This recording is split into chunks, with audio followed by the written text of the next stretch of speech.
Alright guys, real quick video here. I'm going to show you how I personally do picture-in-picture for shooter 1721. So when he's shooting his groups, testing air guns and stuff, I will basically have the target itself cut out of a video and pasted essentially into another video and synced up and everything like that.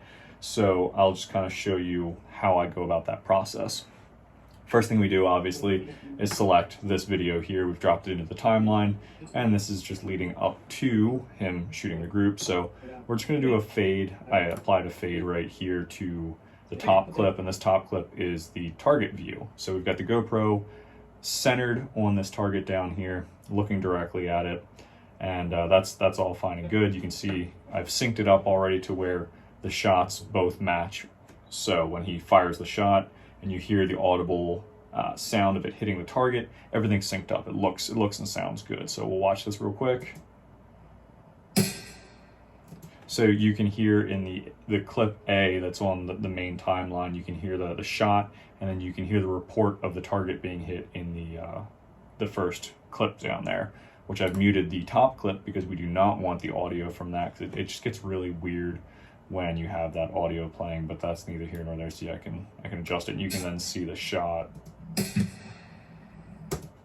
I mean, this one's not so bad with how the GoPro's sitting, and it all works out, but sometimes it gets really weird. So we're just gonna cut the audio to that altogether.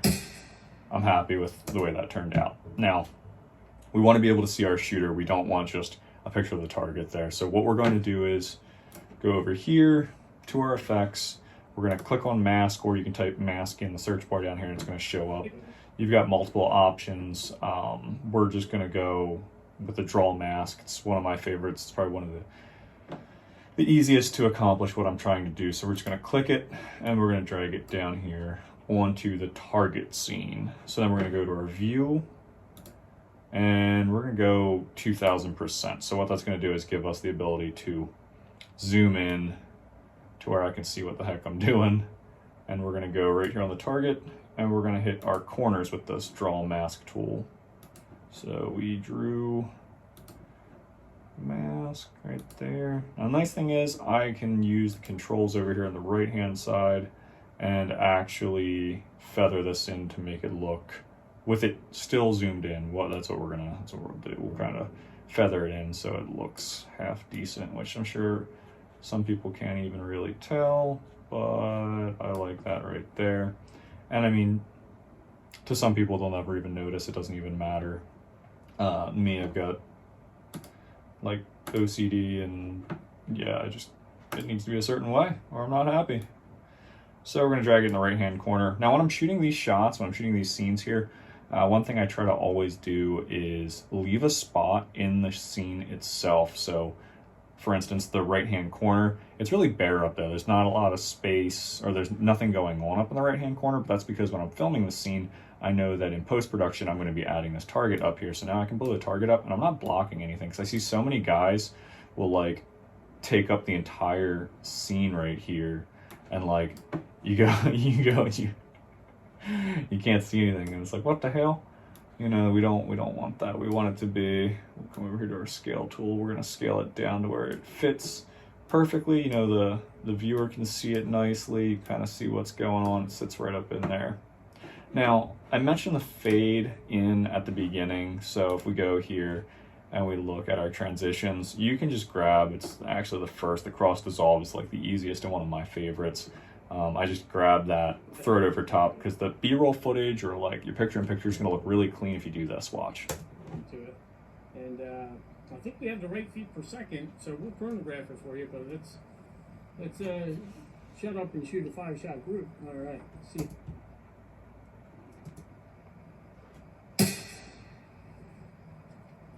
Yes, it has bark to it. You can see on the end there, you have your muzzle brake on the end, but this does have bark to it. It is not backyard friendly. So you kind of see what's going on there. I leave it up for the duration of him talking about it. I'm not going to chop it up and risk messing with the picture-in-picture. Depending on what's happening, like a lot of the times in these videos, I don't waste any time with that kind of stuff. You know, we just leave it, and you know, this always turns out pretty decent.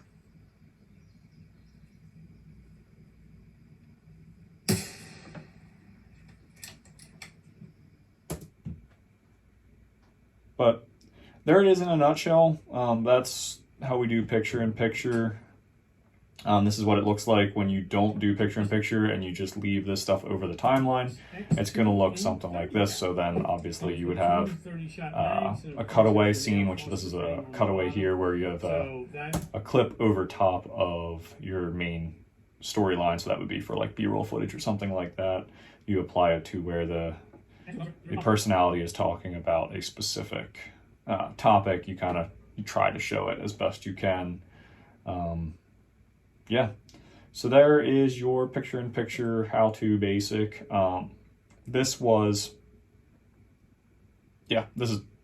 what I do. I just figured I would document this, kind of show you guys my process for that. So I know the audio in here is really bad. I got to get foam up so you guys stop complaining about that. But there you go in a nutshell. That's how to do picture-in-picture. So hopefully that helps. Catch you on the next one, guys.